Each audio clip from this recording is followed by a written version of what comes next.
Gente, tudo bem? Meu nome é Silvana, sou professora de Biologia e essa é uma aula para a gente conversar sobre vírus. Antes de a gente conversar sobre o vírus, eu vou falar bem rapidinho sobre essa imagem aqui, que está mostrando as primeiras vacinações que foram desenvolvidas por um médico inglês chamado Edward Jenner, e ele vacinava as pessoas contra a varíola, que era uma doença que provocava a morte de muitas pessoas e que foi erradicada, quer dizer, foi eliminada da face da Terra na década de 70 do século passado, graças às campanhas de vacinação.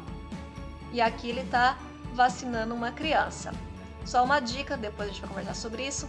Vacina vem do nome em latim para vaca. A gente vai ver depois qual a relação de vacina, vaca e varíola, tá bom? Vamos falar sobre os vírus agora de uma maneira geral. O vírus é um ser especializado em parasitar uma determinada célula. O que é parasitar? Parasitar é roubar nutrientes de outro ser vivo. E o vírus faz isso. Existem vírus que parasitam bactérias, que é o caso desse bonitinho aqui, que é o bacteriófago. Existem vírus que parasitam animais, que é o caso do vírus Ebola, do coronavírus e do adenovírus. Tem vírus que parasitam fungos e plantas. Mas antes da gente falar sobre os vírus, vamos relembrar o que é DNA, RNA? DNA é uma estrutura dupla, tem duas fitas, formadas por genes. Cada gene vai determinar uma tarefa que a célula irá executar. Mas pensa que o DNA, ele é uma receita que você está vendo na internet. Estou vendo uma receita para fazer um pastel com 2 ingredientes apenas. Assisti a receita. Terminei de ver a receita. Tem o pastel pronto? Não. Por quê? Ali, naquele vídeo da receita, eu tenho apenas instruções e um modo de preparo. Eu preciso de alguém que execute essa ação, alguém que faça essa receita. É o RNA. Ele vai ler a informação que está no DNA, vai pegar os ingredientes necessários e vai fazer aquela receita. No caso da célula, o DNA tem instrução, mas ele não faz nada. Quem lê o DNA é o RNA, só tem uma fitinha. É ele que vai executar a formação da proteína. E aonde que estava a ordem que deveria ser feita a proteína? Qual proteína deveria ser feita? Está no DNA, tranquilo? Então vamos ver aqui. Os vírus, eles são muito simples. A gente fala que ele não é um ser vivo porque ele só tem material genético, ele nunca tem os dois. DNA ou RNA. Nossas células têm os dois.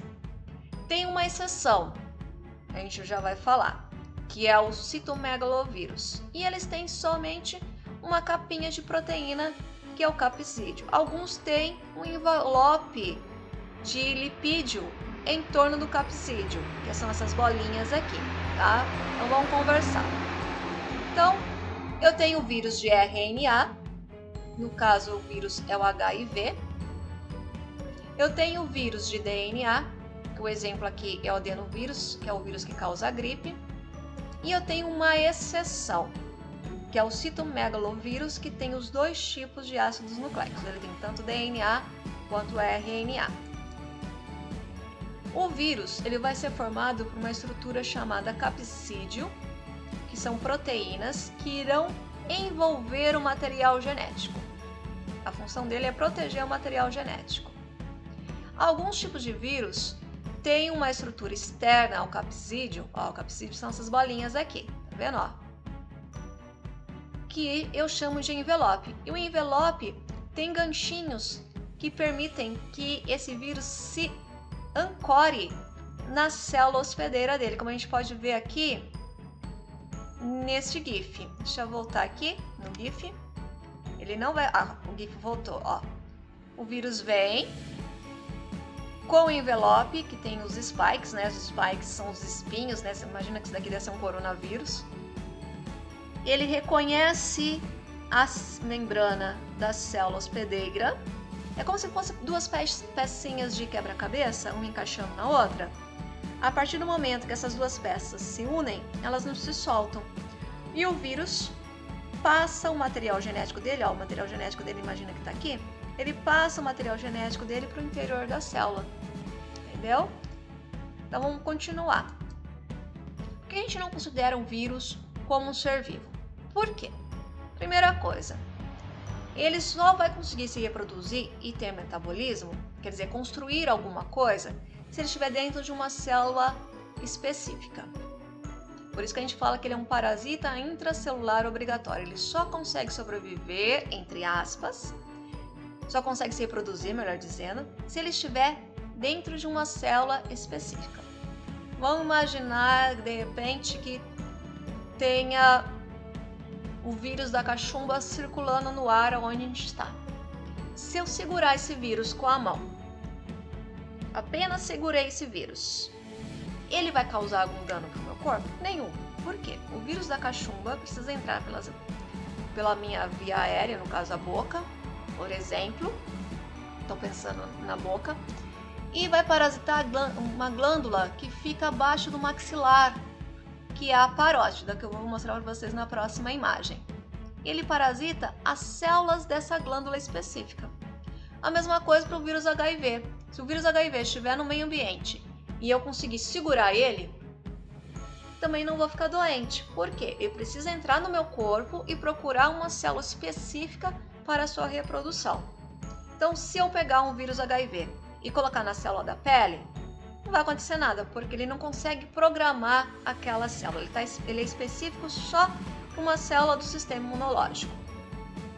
Se o vírus estiver fora da célula hospedeira, ele está latente, ou seja, ele está inativo.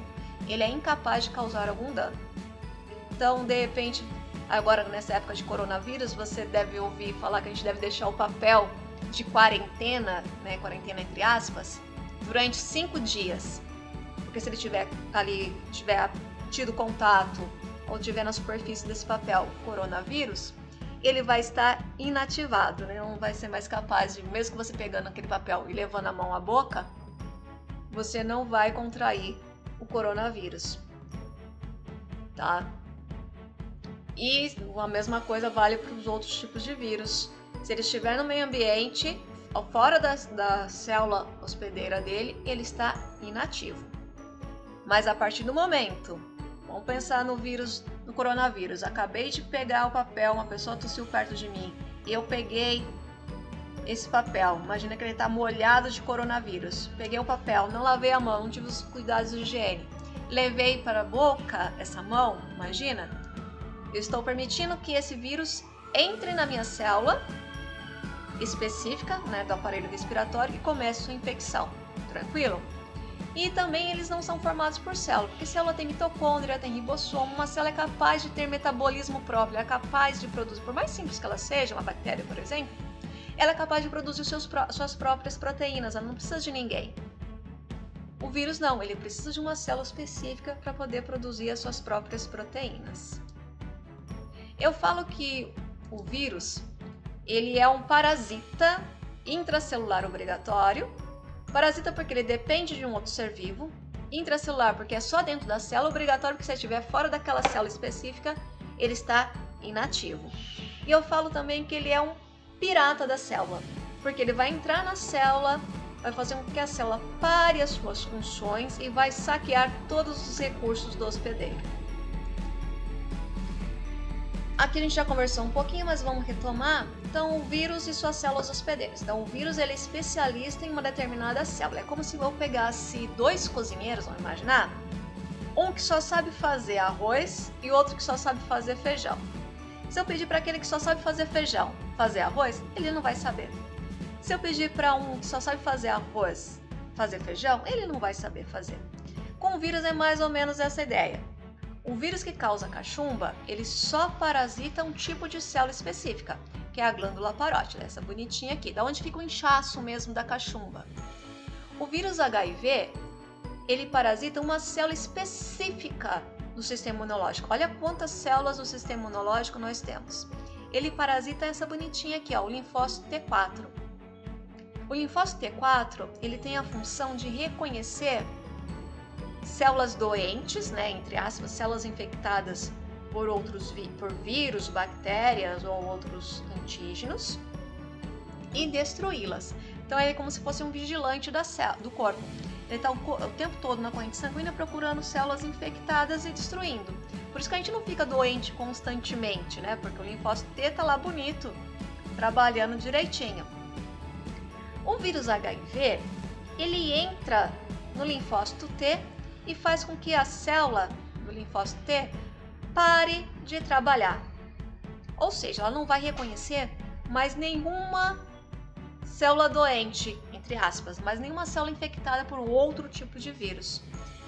Então, quando ela perde essa capacidade de reconhecer outras células infectadas, o organismo fica sensível a qualquer tipo de antígeno que possa estar ali no ambiente, que a pessoa possa entrar em contato. Então, a pessoa portadora do vírus HIV vai ter o sistema imunológico debilitado. E quando o vírus HIV está em atividade, a gente fala que daí a pessoa tem a síndrome da imunodeficiência adquirida, AIDS, que é uma sigla, né? O AIDS é uma sigla em inglês que a gente usa. Síndrome porque é um conjunto de doenças, porque a pessoa pode ter uma pneumonia, uma gripe, um resfriado, uma tuberculose, nossa, né? Pode ter uma série de coisas devido ao sistema imunológico estar debilitado, estar deficiente. Síndrome da imunodeficiência adquirida. Adquirida porque eu, né, ganhei ela aí da vida, né? Por diversos recursos aí que vocês já sabem, não vem ao caso a gente falar aqui agora. Tranquilinho? Então, vamos já começar aqui. Como o vírus se reproduz? O vírus ele vai encontrar sua célula hospedeira específica. Lembra daquele GIF que eu mostrei para vocês? Ele vai introduzir um material genético na célula, DNA ou RNA, e vai fazer com que haja replicação. O que é replicação? Ele vai multiplicar esse material genético. Então, entrou um vírus, olha só, com um material genético só, agora eu já tenho 3. Ele já multiplicou 3 vezes. E ele vai começar a produzir, lembra que o vírus também tem proteína, que é o capsídeo, uma capinha de proteína? Vai começar a produzir proteína também. Ah, mas é o vírus que está produzindo? Não, é a célula hospedeira. O vírus, quando ele entra na sua célula hospedeira, ele reprograma essa célula. Faz com que ela fique uma espécie de zumbi. Ele vai fazer com que essa célula execute apenas a ordem do seu material genético. E qual é a ordem do seu material genético? Produzir novos vírus. Então, tudo que a célula faz está parado. Ela não vai fazer mais nada. Por isso, que a gente estava falando lá do HIV, quando ele entra na célula e começa a fazer a replicação do material genético dele, o linfócito T4 fica impedido de reconhecer outros antígenos, outros vírus, outras bactérias. É como, né, por isso que o sistema imunológico fica debilitado. Aí começou a produzir novos vírus, tá produzindo, juntou lá a molécula de ácido nucleico dele com a proteína viral, formou a estrutura do vírus, montou, ó, parece uma fábrica, né? Montou, a célula ficou cheinha de vírus. O que vai acontecer? Vai acontecer com que essa célula irá liberar os vírus. Mas como que vai liberar esses vírus? Através de um processo de ruptura, que é a lise. A célula irá se romper, os vírus formados por ela irão ser liberados e eles vão infectar uma outra célula, iniciando todo o processo. Tranquilo? Aqui a gente vai falar bem rapidinho sobre exemplos de doenças causadas por vírus. A gente tem o sarampo, que causa placas vermelhas pelo corpo e pode levar à morte, mas a gente tem vacina. Em 2018, a gente não teve nenhum caso registrado de sarampo no Brasil. A partir de 2019, os casos voltaram e voltaram com tudo. Por quê? As pessoas pararam de se vacinar. E tem circulação de pessoas de outros países aqui no Brasil que podem ser portadoras do vírus e trazer esse vírus aqui pra gente. Então, se eu nunca entrei em contato com o vírus do sarampo, seja através da vacina, que induz meu sistema imunológico a produzir anticorpos, mas sem ficar doente, ou através da doença mesmo, que induz também a produção de anticorpos, mas eu fico doente, corro um risco aí, então eu fico sensível ao entrar em contato com o vírus, adquirir a doença, tranquilo? Catapora, que é uma doença típica de criança, e a catapora, ela tem vacina. O Aedes aegypti aqui, ele é o vetor, ele é a ponte entre o vírus e a gente. E o Aedes aegypti, ele é danadinho, porque ele pode transmitir a dengue, a chikungunya, a febre amarela urbana e o Zika vírus. Aqui também é um outro caso que tem vacinação. Aqui no Brasil, essa campanha de vacinação ela é bem forte, que é contra a paralisia infantil, a poliomielite. A raiva ou hidrofobia, a gente costuma vacinar os cãezinhos para não transmitir a doença pra gente, que causa danos ao sistema nervoso. E o HPV, que também tem vacina. Olha só, tem vacina, o HPV causa câncer de colo de útero, tem vacina. A catapora tem vacinação em postos particulares. E aqui a única coisa que não tem vacina é para o vírus da dengue, chikungunya e zika, porque para a febre amarela tem vacina. Então a gente consegue prevenir uma série de doenças causadas por vírus através da vacinação. Espero que vocês tenham entendido. Qualquer dúvida me procurem. Beijos e até mais. O que faltou mostrar, tinha esquecido desse slide, faltou mostrar o calendário de vacinação que a gente tem disponível no SUS. Então, olha só, de 20 a 59 anos, a gente pode tomar a vacina contra a hepatite B, contra a dupla tipo adulto, difteria e tétano, contra a febre amarela, né? A febre amarela é de 10 em 10 anos. E a gente tem aqui também as vacinas para pessoas com mais de 60 anos, tá bom? Espero ter ajudado vocês.